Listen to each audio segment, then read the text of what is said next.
మీ ఓర్పు మీకు ఎంత ఉందో తెలుసా? The power of patience. మన డైలీ లైఫ్లో పేషెన్స్ యొక్క ఇంపార్టెన్స్. హలో ఫ్రెండ్స్, ఈరోజు మనం ఒక ముఖ్యమైన విషయం గురించి మాట్లాడుకుందాం. అదే పేషెన్స్, ఓర్పు. ఈ మాట వినగానే మనందరికీ ఏదో ఒక సందర్భం గుర్తొస్తుంది. బహుశా ఈరోజు మీరు ఎవరి మీదో విసుగు చెంది ఉండవచ్చు, లేదా ఏదో పని ఆలస్యమవుతుంటే చిరాకు పడి ఉండవచ్చు. నిజం చెప్పండి, ఈ మధ్య మనకు పేషెన్స్ తగ్గిపోతుంది కదా. రోడ్డు మీద ట్రాఫిక్ జామ్ అయితే మనకు విసుగు, ఎవరైనా ఫోన్ లిఫ్ట్ చేయకపోతే చిరాకు, ఆర్డర్ చేసిన ఫుడ్ 5 నిమిషాలు లేట్ అయితే కోపం, ఇంటర్నెట్ స్లో అయితే టెన్షన్, ఎదుటి మనిషి మనకు నచ్చినట్లు ప్రవర్తించకపోతే ఎందుకు కోపం వస్తుంది? చిన్న చిన్న విషయాలకే మనం ఎందుకు ఇంతలా ఇరిటేట్ అయిపోతున్నాం? మన పీస్ ఆఫ్ మైండ్ని ఎందుకు కోల్పోతున్నాం? మనం ఏమైనా రేస్లో ఉన్నామా? ఎక్కడికి ఈ పరుగు? ఒక్క క్షణం ఆలోచించండి. నిజానికి మన విసుగుకు కారణం బయట ఉన్న పరిస్థితులు కాదు, మన లోపల ఉన్న అసహనం. చిన్న చిన్న విషయాలకే మనం మన ప్రశాంతతను తాకట్టు పెట్టేస్తున్నాం. ఓర్పు అనేది కేవలం ఎదురు చూడడం కాదు, ఎదురు చూస్తున్నప్పుడు మనం ప్రవర్తించే విధానం. శ్రీకృష్ణుడు భగవద్గీతలో ఒక మంచి మాట చెప్పారు, అదే తితీక్ష. దీన్నే మనం పేషెన్స్ అంటాం. కృష్ణుడు ఏమన్నాడంటే, జీవితంలో ఎండా వాన, సుఖం దుఃఖం ఎలా వస్తుంటాయో అలాగే కష్టాలు, విసుగు కలిగించే పనులు కూడా వస్తుంటాయి. ఇవి వస్తాయి, మళ్ళీ వెళ్ళిపోతాయి. They are temporary. వాటిని చూసి నువ్వు భయపడకూడదు, విసుగు చెందకూడదు. ప్రశాంతంగా భరించడమే నిజమైన తపస్సు. వాటిని ఓర్పుతో భరించు. మరి మనం ఏం చేస్తున్నాం? చిన్న విమర్శ రాగానే కుంగిపోతాం, చిన్న పొగడ్త రాగానే పొంగిపోతాం. మన మనస్సు ఒక అలలాగా ఎప్పుడూ ఊగిసలాడుతూనే ఉంటుంది. కానీ స్థిరంగా ఉండడమే ఓర్పు. మనకు నచ్చని పరిస్థితి ఎదురైనప్పుడు మనం ఎలా స్పందిస్తున్నాం అనేదే మన వ్యక్తిత్వాన్ని నిర్ణయిస్తుంది.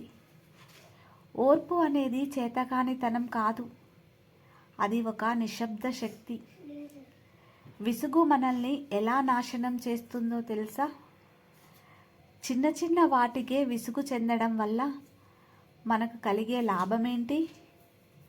మన ఆరోగ్యం పాడవుతుంది, మన రక్తపోటు పెరుగుతుంది, మన ఆలోచన శక్తి మందగిస్తుంది. అన్నింటికంటే ముఖ్యంగా మనకు అత్యంత ప్రియమైన వ్యక్తులతో మన సంబంధాలు దెబ్బతింటాయి. విసుగు అనేది ఒక అంటువ్యాధి లాంటిది. మనం విసుగ్గా ఉంటే మన చుట్టూ ఉన్నవారు కూడా ఇబ్బంది పడతారు. కృష్ణుడు తన జీవితంలో ఎన్నో కష్టాలు అనుభవించాడు. పుట్టినప్పటి నుంచే ప్రాణాపాయం, జైల్లో పుట్టాడు, కన్నవారికి దూరం కావడం. అయినా ఆయన ఎప్పుడూ చిరునవ్వుతోనే ఉన్నాడు.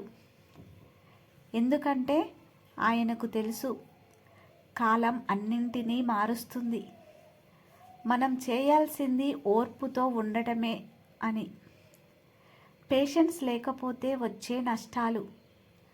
మనకు పేషెన్స్ లేకపోతే ఏం జరుగుతుందో తెలుసా? Wrong decisions. కోపంలో, విసుగులో మనం తీసుకునే నిర్ణయాలు ఎప్పుడూ కరెక్ట్గా ఉండవు. Health issues. ఎప్పుడూ చిరాకు పడడం వల్ల బీపీ పెరగడం, స్ట్రెస్ రావడం జరుగుతుంది. Relationship problems.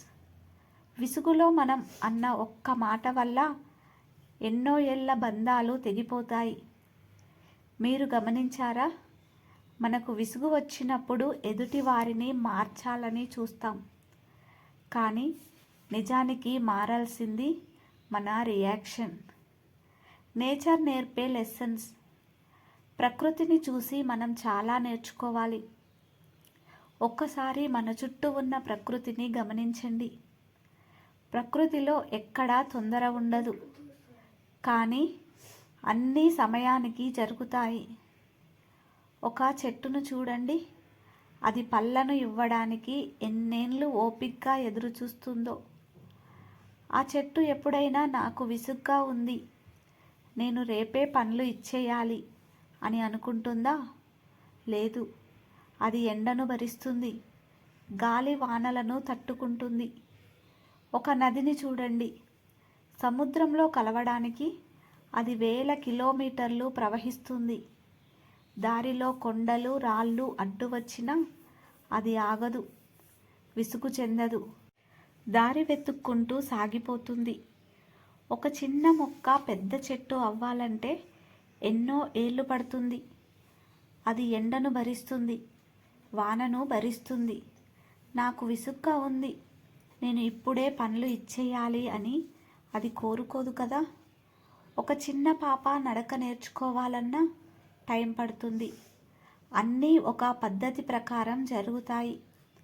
మనం తొందరపడితే ఏదీ మారిపోదు. Everything happens in its own time. ఈ సింపుల్ విషయాన్ని మనం మర్చిపోతున్నాం. మరి మనకు కావాల్సింది వెంటనే జరిగిపోవాలి. ఇన్స్టాంట్ కాఫీ, ఇన్స్టాంట్ సక్సెస్, అంతా ఇన్స్టాంట్గా కావాలి. కానీ గుర్తుంచుకోండి, ఏది త్వరగా వస్తుందో అది త్వరగా వెళ్ళిపోతుంది. ఓర్పుతో నిర్మించుకున్నది మాత్రమే శాశ్వతంగా ఉంటుంది. కృష్ణాస్ ఎగ్జాంపుల్. శిశుపాలుడు. శ్రీకృష్ణుడి జీవితంలో ఒక గొప్ప ఉదాహరణ ఉంది. శిశుపాలుడు అనే వ్యక్తి శ్రీకృష్ణుడిని 100 సార్లు తిట్టాడు. కృష్ణుడి దగ్గర గొప్ప శక్తి ఉంది. ఒక్క సెకండ్లో అతడిని ఆపగలడు. కానీ కృష్ణుడు వెయిట్ చేశాడు. 100 తప్పుల వరకు ఆయన ఓపిక పట్టాడు. అది ఆయన చేతగానితనం కాదు, అది ఆయన స్ట్రెంగ్త్. ఓపికగా ఉండడం అంటే సైలెంట్గా ఉండడం కాదు, సరైన టైం కోసం వెయిట్ చేయడం. మరి మనకు విసుగు వచ్చినప్పుడు ఏం చేయాలి? పేషెన్స్గా ఎలా ఉండాలి? మరి ఈ ఓర్పు మనకు ఎలా వస్తుంది? ఇది మార్కెట్లో కొనే వస్తువు కాదు, ఇది మనం ప్రాక్టీస్ చేయాల్సింది. Take a deep breath. మీకు చిరాకు వేసినప్పుడు ఒక 5 సార్లు గట్టిగా ఊపిరి తీసుకోండి. The 10 minute rule. ఎవరికైనా కోపంగా రిప్లై ఇవ్వాలనిపిస్తే ఒక 10 నిమిషాలు ఆగి ఆలోచించండి. అప్పుడు ఆ విసుగు తగ్గిపోతుంది. స్మైల్. కృష్ణుడు ఎప్పుడూ చిరునవ్వుతోనే ఉంటారు. మీరు కూడా కష్టంలో ఒక్క చిన్న నవ్వు నవ్వండి, సగం ప్రాబ్లం సాల్వ్ అయిపోతుంది. చివరిగా ఒక్క మాట, ఓర్పు. పేషెన్స్ అనేది ఒక బలహీనత కాదు, ఇది ఒక గొప్ప సక్సెస్ సీక్రెట్. ఎవరైతే తన మనస్సును ప్రశాంతంగా ఉంచుకుంటారో వారే జీవితంలో ఏదైనా సాధించగలరు. ఓర్పు అంటే తల వంచుకొని బ్రతకడం కాదు. ఓర్పు అంటే నీ మనస్సుపై నీకు అధికారం ఉండడం. చిన్న చిన్న విషయాలకు విసుగు చెందడం మానేయండి. జీవితం చాలా చిన్నది, దాన్ని చిరాకుతో కాదు, చిరునవ్వుతో గడపండి. కృష్ణుడు చెప్పినట్లు తితీక్షను ఒక తపస్సులా స్వీకరించండి. అప్పుడు మీ జీవితంలో ఏ అడ్డంకి వచ్చినా మీరు చలించరు. మీ ప్రశాంతతే మీ విజయం. ఈరోజు నుంచి ట్రాఫిక్లో ఉన్నప్పుడు విసుగు పడకండి. ఆ టైంలో మంచి మ్యూజిక్ వినండి. ఎవరైనా ఏదైనా అంటే వెంటనే రియాక్ట్ అవ్వకండి. మీ పీస్ని ఎవరి కోసమో పాడు చేసుకోకండి. మీ లోపల ఉన్న కృష్ణుడిని నిద్రలేపండి. ప్రశాంతంగా ఉండండి. ఈ వీడియో మీకు కొంచెమైనా ఓర్పును, ప్రశాంతతను ఇచ్చిందని ఆశిస్తున్నాను. వచ్చేసారి మీకు విసుగు వచ్చినప్పుడు ఒక్కసారి ఈ మాటలు గుర్తు తెచ్చుకోండి. శాంతి శాంతి శాంతి. Be patience, stay happy. Like and subscribe.